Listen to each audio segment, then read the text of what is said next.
while since I hopped in a combine, but last fall I was able to do that with Jennie Schmidt. You'll see we're cutting corn for her farm, but we also talked a little bit about the grapes they're growing, the tofu, soybeans, green beans, tomatoes, all kinds of things, as well as just what's happening with the family. Hope you enjoy the ride along. Oh, it's so good to see you. Yes, this is cool. I haven't had bugs besides my mother-in-law and my brother-in-law. Nobody ever really rides with me. All alone in here. That's so funny. So how are yields looking? Okay. Okay. We had such a dry period between July 4th and the middle of August. So our irrigated corn has done fairly well until this field.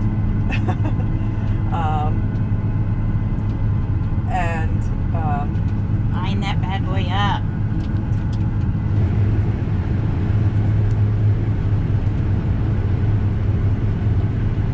This field is kind of doing mediocre, but I think it's mostly because there's a lot of broken off corn. I'm hoping I'm past the worst of it. It's tall. Yeah. Yeah, there's like areas it's really like this tall. where it's broken. So I actually took some, because that's the only field we've had go down like this. We've had problems with fields before, but this year we thought we, kind of solved it with enough potash. Yeah. Trying to get in earlier rather than later. But a big wind came up on Saturday. There was like this sudden thunderstorm, and I was shelling a field down by the cemetery, and I could literally see the stalks falling over from the wind as I was shelling. Well, that's a lot of plant matter. Yes. Yes. Like it looks like silage. It's so tall. Yeah. You don't have enough cows to feed it on this stuff, do you? I mean, that's a lot of organic matter left in the field, which is okay too. My nephew's in the field next door. He's raking it, tedding it up, because we're actually going to round bale it. Okay. So Because there's so much. the field, he went by the vineyard. Yeah. Yeah. So, I went. Well, that must be theirs. yeah. So in the barn there, he's 26, I think. That he works full time for Growmark off the farm. But not sure what he wants to do in terms of on the farm, and likes livestock. Yeah. So we got into hogs. Strange shape of a field. Yeah. So you got into hogs? We got into hogs. We've got 500 hogs in the barn down at the vineyard. They're all natural for this company, this meat packing company up in Pennsylvania called Lighties. Yeah. And so this is our first batch of pigs. We used to be a hog farm years and years ago. We got out of hogs about 20 years ago. And then we were a farrow to finish operation. Oh, So wow. This is not farrowing. This is just finishing. So it's way easier. So you get the piglets from somebody else? Yeah, they come in at like 15 pounds and we grow them out to 280. Yeah. They should be ready for market in December. But so that's kind of his farm. Yeah, project. that's his. Yeah. One, to bring in more income and bring in more work. Right. So who all is it in the farm with you guys? So right now it's basically just me and my brother-in-law. Okay. Full time. My husband Hans works off the farm. Yeah. He's at the Department of Agriculture, Maryland Department of Agriculture. And my two nephews both work part-time. Yeah. As needed on the farm.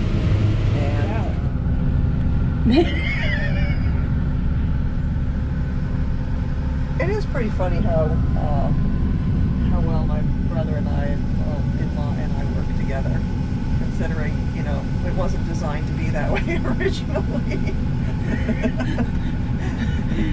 When you moved here, you weren't planning to be a full-time farmer?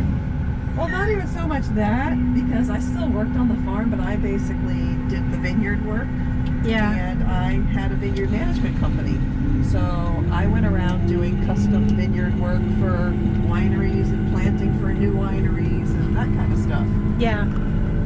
Then when Hans got the opportunity to go to the Department of Agriculture, and we had to sit down as a family and figure out, okay, does this make sense? And if it does make sense, how do we make it work?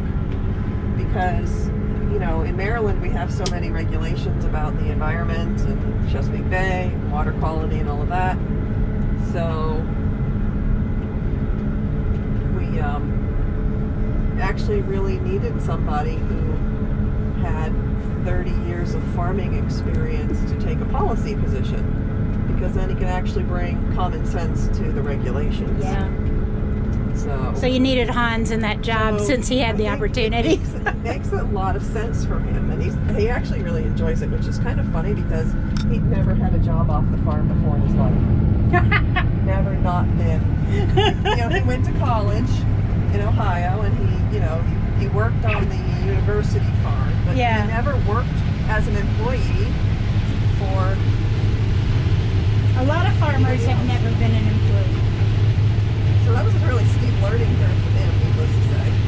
Because now he has a staff of, 100 or more people, because all of the soil conservation districts fall under him in the conservation office, and all the nutrient management regulations. How long has he been doing that? It's actually been 6 years now. That's what's so funny. We thought he'd be there for 2 or 3 years, but I'm not complaining because it's really nice to have that income and the farm and the health insurance. And the health insurance and the benefits. I told him he had to stay there until the kids were out of college.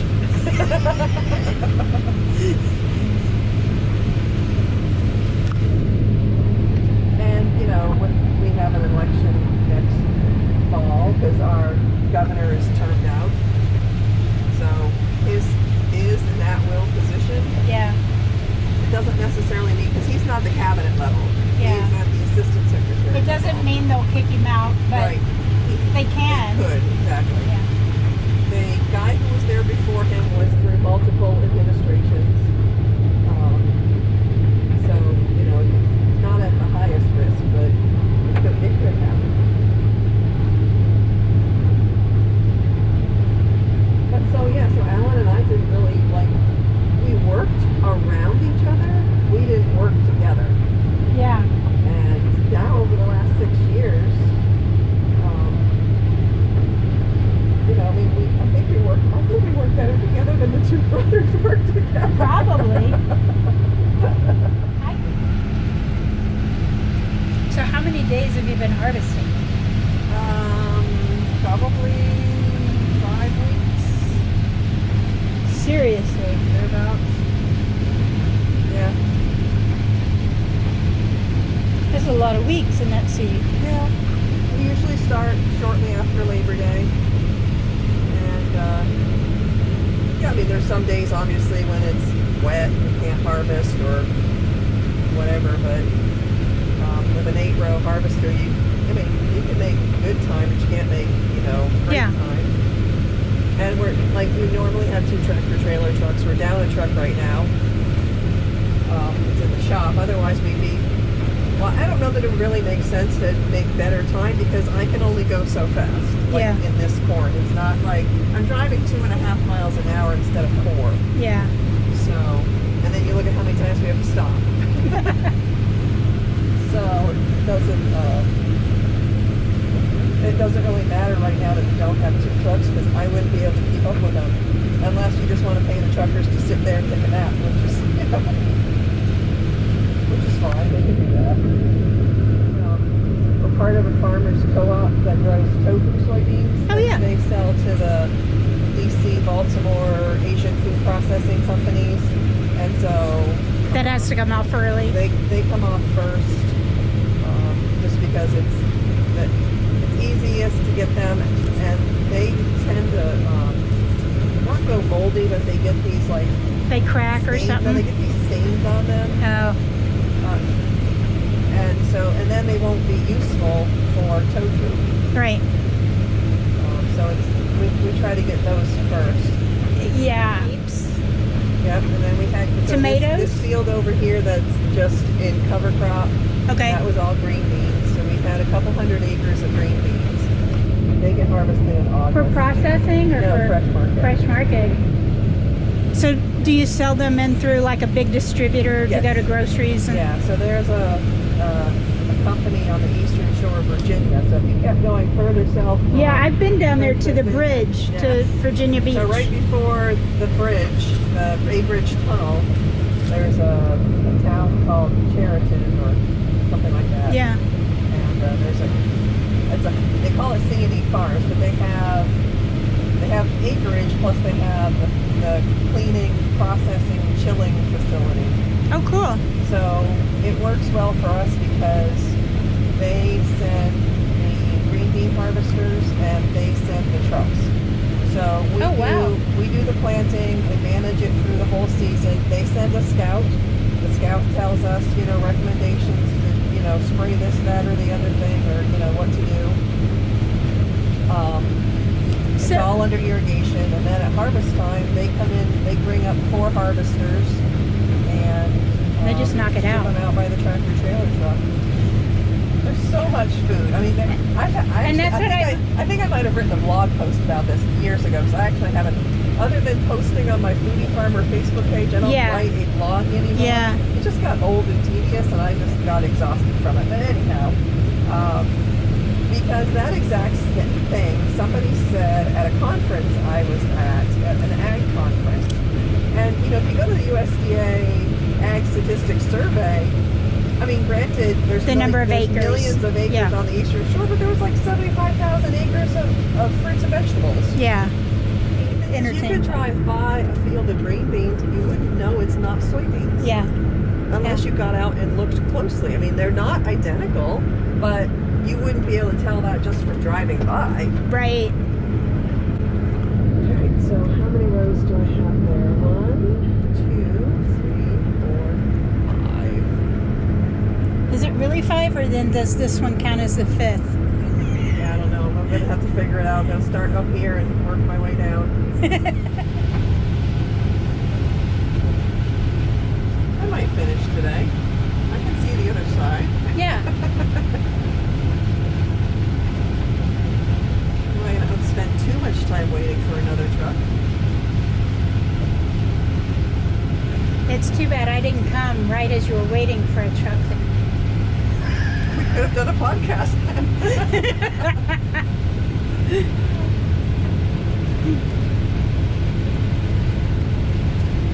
I don't think I want that big clod of dirt.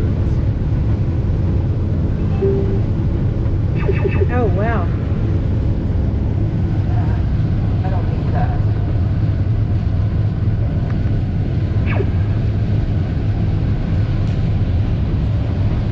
Oops, gotta change this. Now it's gonna show me adding 500 bushels to the acre. Woo! Let's put that part in the yield contest.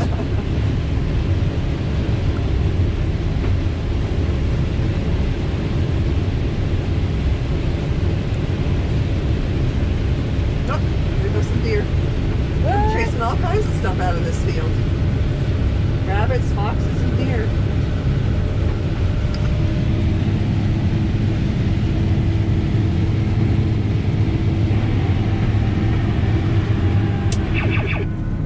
They'll be back. They'll come eat some more. There's a lot left for them on the ground. Yes, too much.